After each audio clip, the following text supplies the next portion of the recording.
Saudara-saudara yang kekasih di dalam Kristus, gereja sangat memahami kendala, hambatan, persoalan yang kita hadapi bersama sebagai umat Tuhan. Karena persoalan ini bukan hanya kita yang merasakan, tetapi juga di seluruh belahan dunia mengalami hal yang sama. Olehnya GKP Jabar sebagai sebuah gereja memikirkan bagaimana gereja boleh menyapa umat dalam pergumulannya sendiri-sendiri di rumah, dan gereja melalui hamba-hamba Tuhan di GKP Jabar ingin menjumpai saudara dalam beberapa acara yang sudah dipersiapkan oleh tim yang dipimpin oleh Pendeta Queen. Kita bersyukur kepada Tuhan bahwa apapun yang terjadi, yang kita alami, Tuhan mengerti, Tuhan peduli, dan Tuhan ingin bersama-sama dengan kita merasakan, mengatasi apa yang kita alami bersama saat ini. Olehnya sebagai pembukaan atau perjumpaan kita pertama, saya ingin menyampaikan sebuah renungan untuk kita semua yang dilandasi oleh sabda Tuhan di dalam kitab Ayub. Sebelum kita membaca sabda Tuhan, marilah kita bersatu di dalam doa. Ya Allah yang maha baik, kami bersyukur bahwa Tuhan peduli, Tuhan mengerti, dan Tuhan selalu mau bersama-sama kami dalam pergumulan kami masing-masing. Olehnya Tuhan, saat ini kami butuh sapaan Tuhan. Kami butuh sabda Tuhan yang memberi ketenangan bagi jiwa kami dan menuntun kami pada jalan dan kehendak-Mu. Urapi kami dengan Roh Kudus Tuhan ketika kami membaca dan merenungkan sabda. Amin. Saudara-saudaraku, kita akan membaca bahagian sabda Tuhan dari kitab Ayub, pasalnya yang ke-42 ayat yang ke-5, yang menyatakan kepada kita demikian: hanya dari kata orang saja aku mendengar tentang engkau, tetapi sekarang mataku sendiri memandang engkau. Tentu kita semua pernah membaca atau mendengar kisah tentang Ayub dalam penderitaan, dalam pergumulan hidup yang sangat amat menyusahkan dan menyakitkan. Tapi saudara-saudara, ternyata hidup yang menyusahkan, menyakitkan merupakan cara bagaimana Ayub bisa lebih mengenal Tuhan lebih daripada yang selama ini dia kenal. Ayub tahu Tuhan, Ayub mendengar tentang Tuhan dari banyak orang. Tetapi saudara-saudara, dalam teks ini Ayub tiba pada sebuah kesimpulan. Yang selama ini saya tahu, yang selama ini saya dengar tentang Tuhan, tapi pengalaman saya menyatakan lain. Saat ini saya sendiri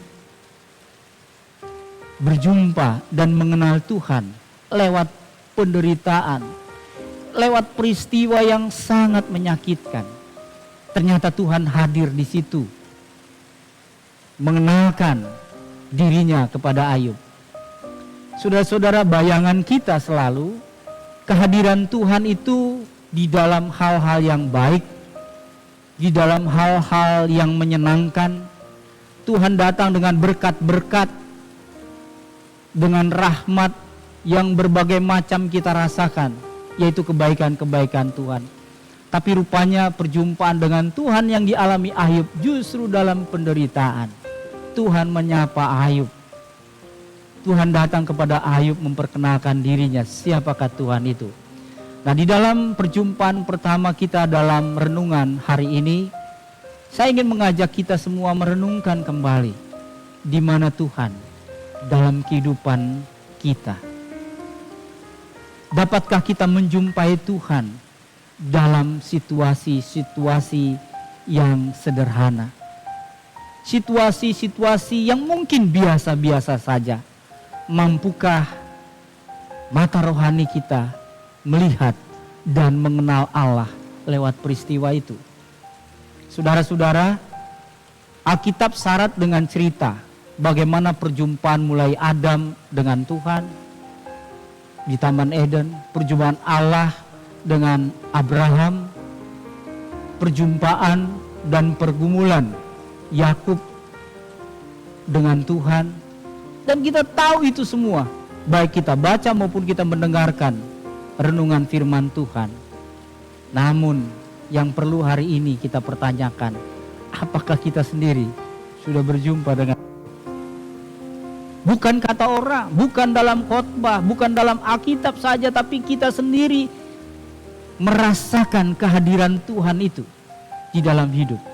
Ini perlu untuk kita renungkan bersama hari ini. Ada Tuhan dalam hidup kita. Dia tahu persis apa yang kita pikir, kita rasa, dan kita lakukan.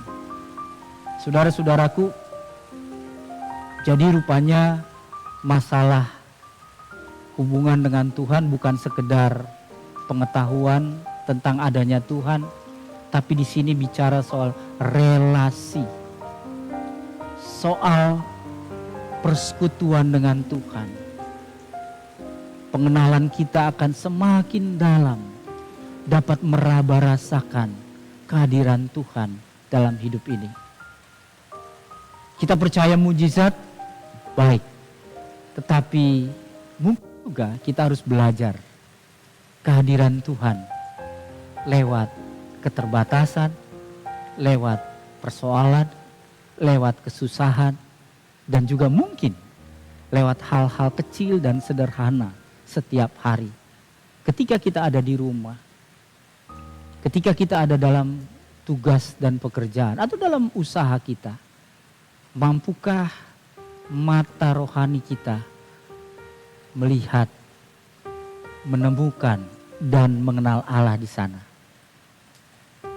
Ada teman saya bertanya, Pak Pendeta, kalau di dalam hidup yang penuh dengan berkat, rezeki yang melimpah, maka saya bisa merasakan berkat kehadiran Tuhan. Tapi dalam musibah, dalam penderitaan, dalam kecelakaan, bukankah Tuhan absen di sana? Karena Tuhan tuh adanya di hal-hal yang baik. Hal-hal yang tidak baik itu tidak ada Tuhan. Justru di sana, saya bilang,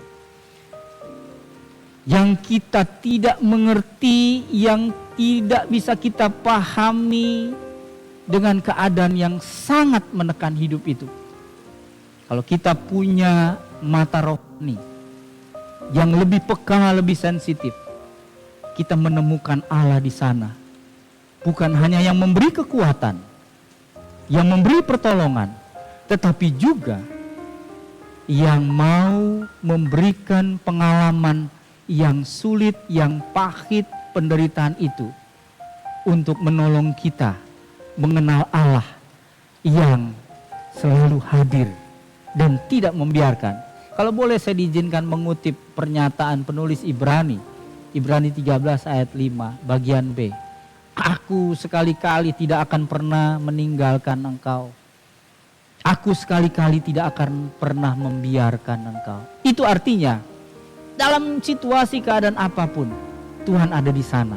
Nah, persoalannya bagi kita adalah kita bisa tidak mengenal Tuhan lewat peristiwa itu. Bisa meraba rasakan enggak kehadiran, pertolongan, dan penghiburan yang di luar prediksi atau kemungkinan-kemungkinan atau ekspektasi-ekspektasi kita yang selama ini kita bangun. Dia hadir di sana.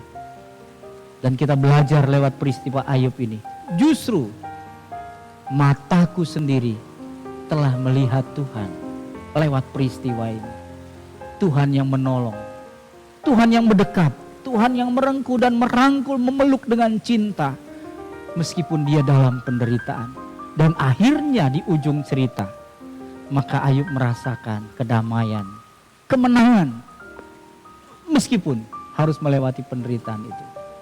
Nah, saudaraku, semoga dalam keadaan kita saat ini, kita mengambil waktu, kesempatan terus merenung, memikirkan bagaimana cara Tuhan menyapa kita, masing-masing dengan cara Tuhan sendiri.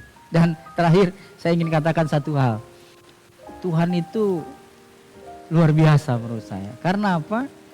Tuhan tidak pernah berelasi dengan orang itu pukul rata. Yang saya maksud adalah Tuhan tidak menghadapi umatnya itu secara pukul rata, semua sama.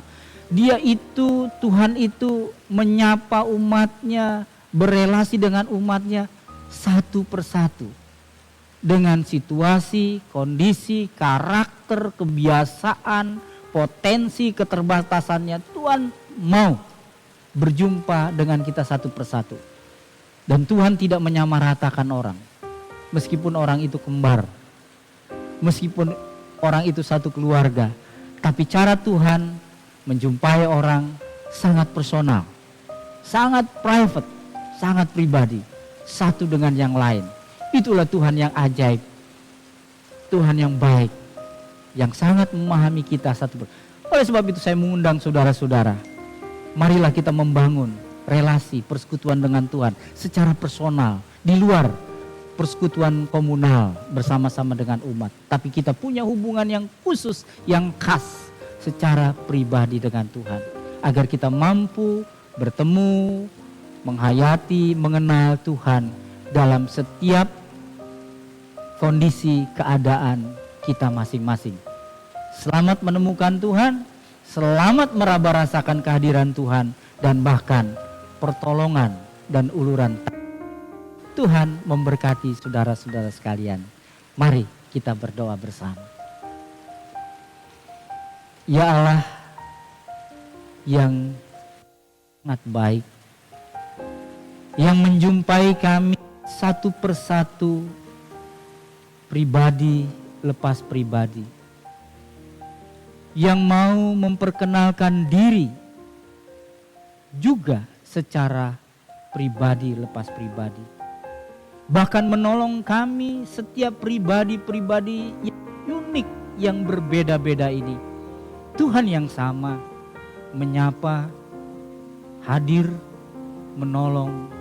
Terima kasih bahwa kami memiliki Allah yang sangat memahami kami dengan kekhasannya yang peduli.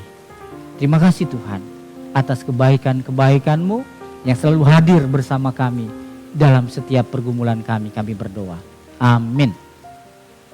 Tuhan memberkati saudara-saudara semua. Amin.